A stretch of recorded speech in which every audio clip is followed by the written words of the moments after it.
मैं सचिन कुमार कक्षा सप्तम ब का छात्र मैं डीएवी पब्लिक स्कूल में पढ़ता हूँ। मैं आज आप सभी से विराम चिन्ह के बारे में बताने जा रहा हूँ।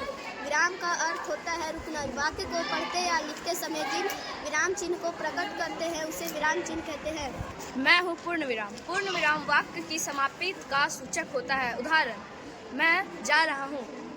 अल्प विराम चिन्ह विशेष रूप से वाक्य में थोड़ा रुकने के लिए किया जाता है, जैसे आम सेब केला। मैं हूँ अर्ध विराम चिन्ह एक से अधिक छोटे वाक्यों को जोड़ने के लिए प्रयोग किया जाता है, जैसे कपास की सूत तैयार हो रही है।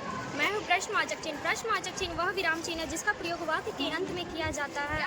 उदाहरण, आपका घर कहाँ है, आप किस कक्षा में पढ़ते हो। मैं विस्मयादिक चिन्ह। विस्मयादिक बोधक चिन्ह का प्रयोग हर्ष, शोक, आश्चर्य, घृणा, भय आदि भावों का व्यक्त करने के लिए किया जाता है। विस्मयादिक चिन्ह का उपयोग वाक्य में विचित्र प्रकार की भावनाओं को दर्शाने के लिए किया जाता है।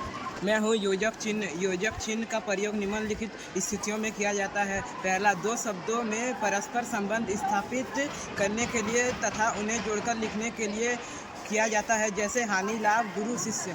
मैं कोष्टक चिन्ह। कोष्टक चिन्ह का प्रयोग दो प्रकार से किया जाता है। किसी पद अथवा वाक्यांश के अर्थ का बोध कराने के लिए, जैसे क्रिया के दो भेद अकर्मक और सकर्मक के बारे में आप पिछली कक्षा में पढ़ चुके होंगे। दूसरा, नाटकों तथा संवादों के हाव भाव को सूचित करने के लिए, जैसे अधिकारी प्रसन्न होकर तुम्हें इसका पुरस्कार अवश्य दिया जाएगा। किसी व्यक्ति के उपनाम तथा पुस्तकों आदि के नाम में एक खरन उदाहरण चिन्ह का प्रयोग होता है, जैसे प्रिय प्रवास के रचयिता अयोध्या सेवा पधाय हरिओध है। मैं हूँ दोहरे रुद्र चिन्ह। वे विराम चिन्ह है जिनका प्रयोग व्यक्ति के ठीक ठीक कहे गए शब्दों, स्वांग या कथन को लिखने के लिए कहा जाता है, जैसे गांधी जी कहते थे सत्य ही ईश्वर का रूप है। मैं हूँ लाघव चिन्ह। लाघव चिन्ह शब्दों का संक्षिप्त रूप लिखने के लिए इस चिन्ह का प्रयोग किया जाता है, जैसे प्रोफेसर को लिखने के लिए हम प्रो और लाघव चिन्ह का प्रयोग करते हैं। धन्यवाद।